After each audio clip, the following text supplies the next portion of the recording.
월요일 새벽을 깨우며 말씀과 기도로 나아가시는 모든 성도님을 주님의 이름으로 축복합니다. 행복한 가정, 꿈이 있는 가정, 늘 기쁨과 즐거움이 넘치는 가정, 예수님께서 주인 되시는 가정입니다. 가정을 바꾸는 20분, 오늘도 가정 예배를 통해 예수님을 우리 가정의 주인으로 모시길 소망합니다. 함께 찬양하시겠습니다. 주 나의 모습 보네 상한 나의 맘 보시네 주 나의 눈물 안에 홀로 울던 맘 아시네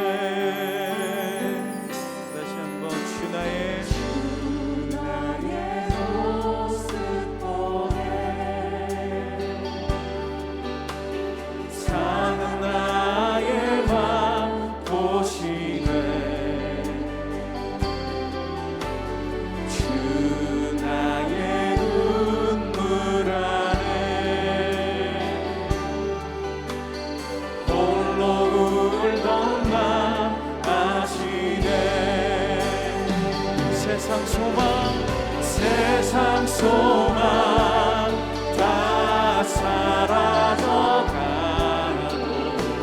주의 사랑은 끝이 없으니 살아가는 이 모든 순간이 주 은혜임을 나는 믿네. 오늘 예배를 위해 함께 기도하겠습니다. 사랑해 주님, 감사합니다. 오늘 하루도 우리와 동행하여 주시고 우리를 이끌어 주시고 우리를 붙잡아 주신 그 주님 진심으로 감사합니다. 주님, 우리의 가정을 주님 앞에 오늘 드리는 하루가 되기를 원합니다. 오직 주님만을 바라보며 오직 주님의 사명을 붙들고 주님의 십자가를 붙들며 나아가는 우리 모든 가정이 다 될 수 있도록 주님 동행하여 주시옵소서. 우리 자녀들의 가는 그 길과 또한 우리의 생업의 모든 현장 가운데서도 주님이 온전히 함께 하심으로 말미암아 주님이 기뻐하시는 가정, 또한 주님이 기뻐하시는 영혼으로서 오늘 하루 살 수 있도록 또 오늘 일주일을 살아갈 수 있도록 주님 온전히 함께하여 주옵소서. 주님이 함께 하실 것을 믿사오며 예수님의 이름으로 기도드립니다. 아멘. 오늘 우리가 함께 읽고 묵상할 말씀은 요한복음 3장 22절로 36절 말씀입니다. 그 후에 예수께서 제자들과 유대 땅으로 가서 거기 함께 유하시며 세례를 베푸시더라. 요한도 살렘 가까운 에논에서 세례를 베푸니 거기 물이 많음이라. 그러므로 사람들이 와서 세례를 받더라. 요한이 아직 옥에 갇히지 아니하였더라. 이에 요한의 제자 중에서 한 유대인과 더불어 정결 예식에 대하여 변론이 되었더니 그들이 요한에게 가서 이르되 랍비여, 선생님과 함께 요단강 저편에 있던 이 곧 선생님이 증언하시던 이가 세례를 베풀매 사람이 다 그에게로 가더이다. 요한이 대답하여 이르되 만일 하늘에서 주신 바 아니면 사람이 아무것도 받을 수 없느니라. 내가 말한 바 나는 그리스도가 아니요 그의 앞에 보내심을 받은 자라고 한 것을 증언할 자는 너희니라. 신부를 취하는 자는 신랑이나 서서 신랑의 음성을 듣는 친구가 크게 기뻐하나니 나는 이러한 기쁨으로 충만하였노라. 그는 흥하여야 하겠고 나는 쇠하여야 하리라 하니라. 위로부터 오시는 이는 만물 위에 계시고 땅에서 난 이는 땅에 속하여 땅에 속한 것을 말하느니라. 하늘로부터 오시는 이는 만물 위에 계시나니 그가 친히 보고 들은 것을 증언하되 그의 증언을 받는 자가 없도다. 그의 증언을 받는 자는 하나님이 참되시다는 것을 인쳤느니라. 하나님이 보내신 이는 하나님의 말씀을 하나니 이는 하나님이 성령을 한량없이 주심이니라. 아버지께서 아들을 사랑하사 만물을 다 그의 손에 주셨으니 아들을 믿는 자에게는 영생이 있고 아들에게 순종하지 아니하는 자는 영생을 보지 못하고 도리어 하나님의 진노가 그 위에 머물러 있느니라. 이 세상에서 가장 무서운 사람이 누굴까요? 힘이 센 사람? 돈이 많은 사람? 권력이 강한 사람?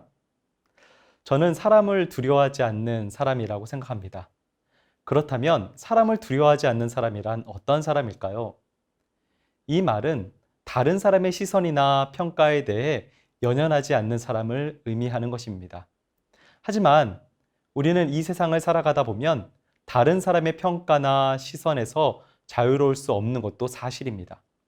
그러나 대부분의 세상을 바꾸는 사람들을 살펴보면 이렇게 튄다라고 생각되는 그 사람, 세상과 사람의 시선과 평가로부터 초월해 보이는 사람이 이 세상을 바꿔왔음을 우리는 또한 발견하게 됩니다. 세상과 다른 옷을 입었던 사람들의 옷이 유행을 만들고요.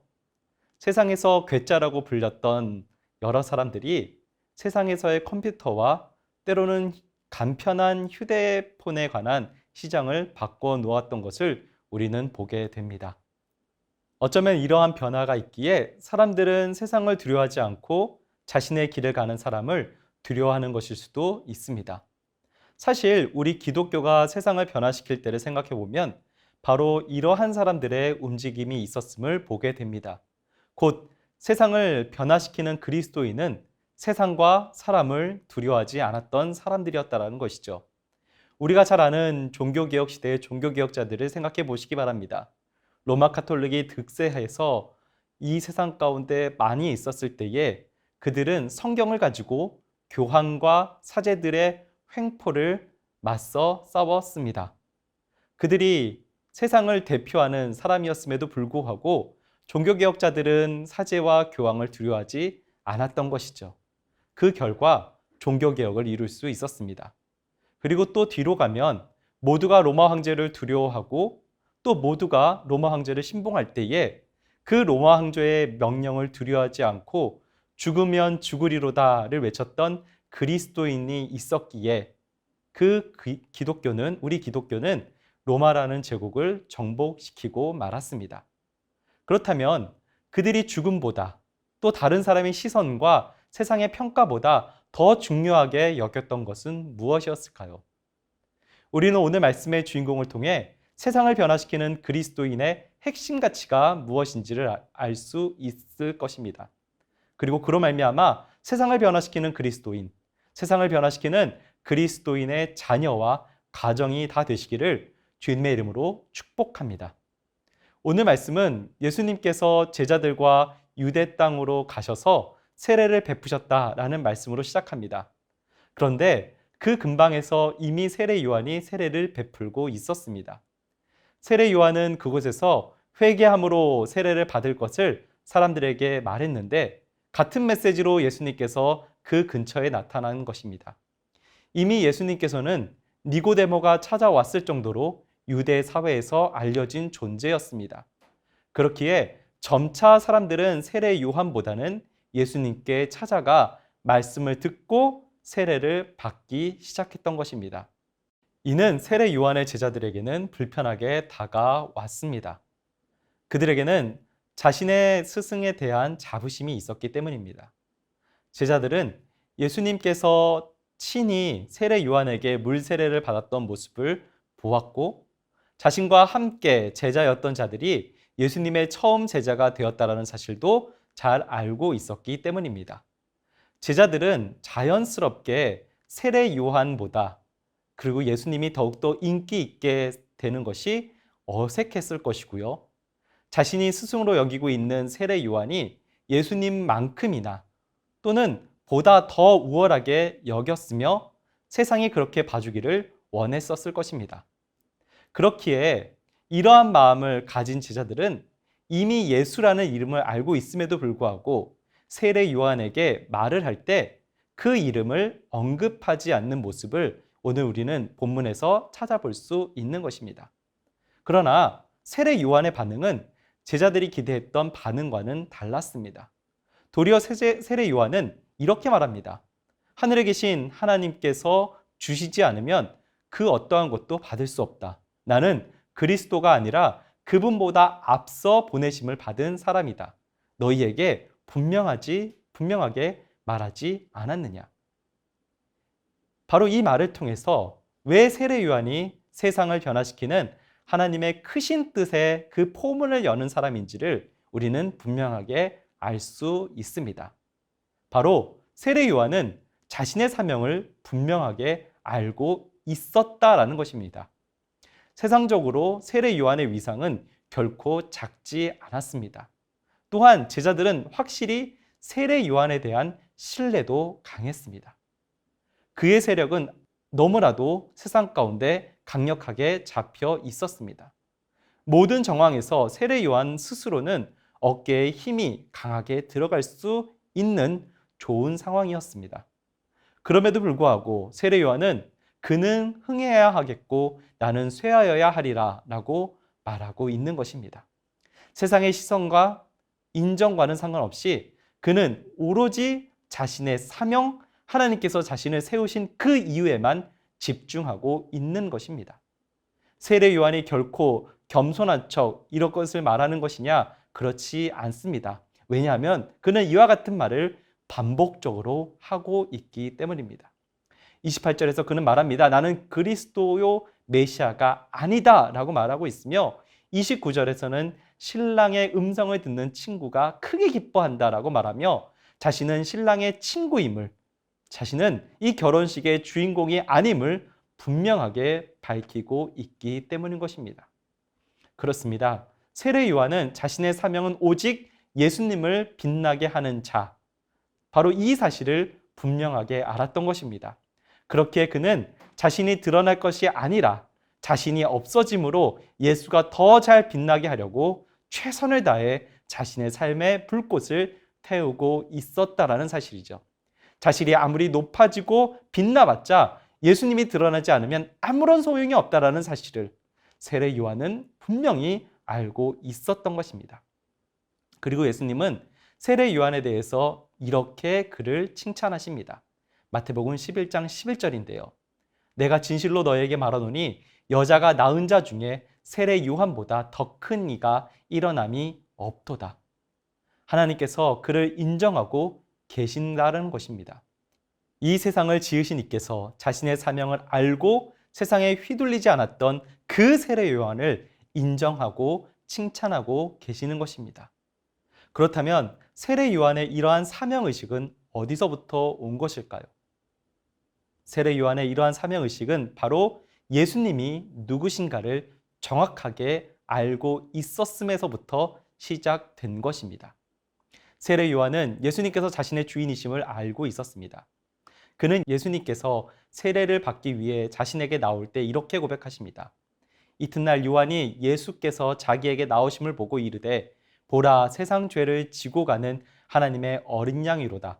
내가 전에 말하기를 내 뒤에 오는 사람이 있는데 나보다 앞선 것은 그가 나보다 먼저 계심이라 한 것이 이 사람을 가리킴이라. 세례 요한은 그가 자신의 삶의 주인이며 이 세상의 구원자 되심을 분명하게 알았던 것입니다. 그렇기에 제자들이 자신 앞에서 볼멘 소리를 할 때 그는 결코 흔들리지 않을 수 있었던 것이죠. 성도 여러분, 오늘 말씀에서의 31절, 36절은 바로 이 세례 요한이 고백하는 그 주님이 어떠한 분이신지를 우리에게 분명하게 선포하고 있습니다. 우리 예수님은 하늘에서 오셨습니다. 우리 예수님은 만물 위에 계신 분이십니다. 우리 주님은 세상의 모든 것 위에 계십니다. 예수님이 모르시는 것은 없으며 예수님께서 계시지 않는 것은 없습니다. 우리 주님은 위에서 오신 하나님의 아들이 되십니다.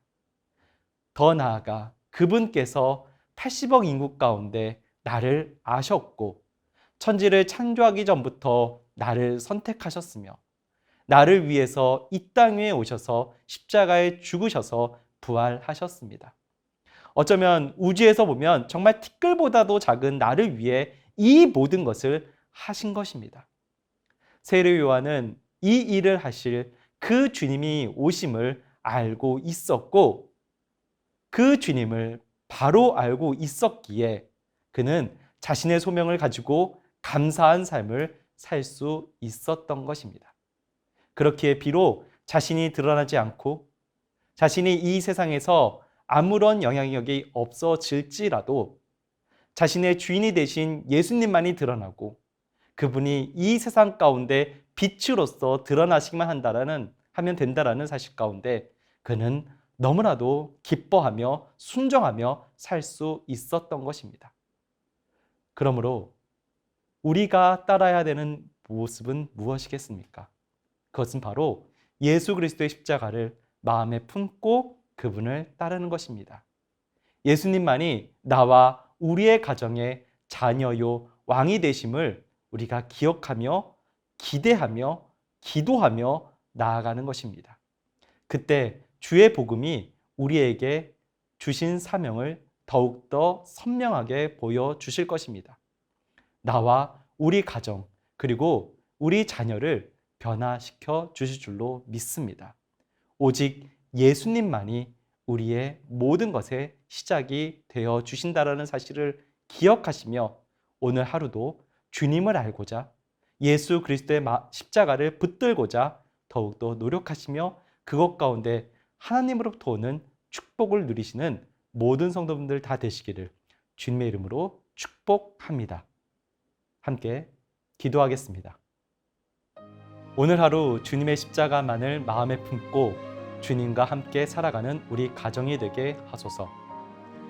우리의 자녀들이 복음으로 변화를 받아 주님께서 주신 사명을 가지고 살아가게 하소서.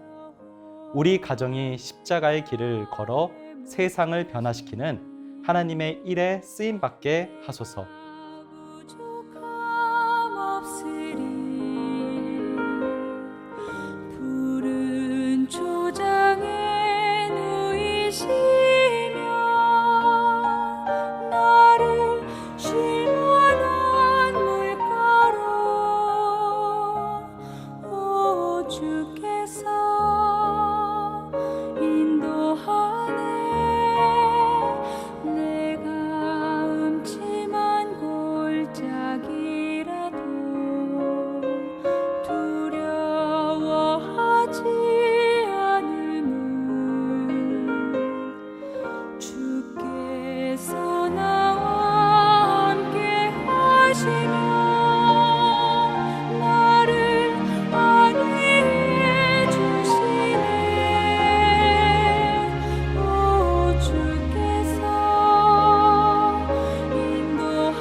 평생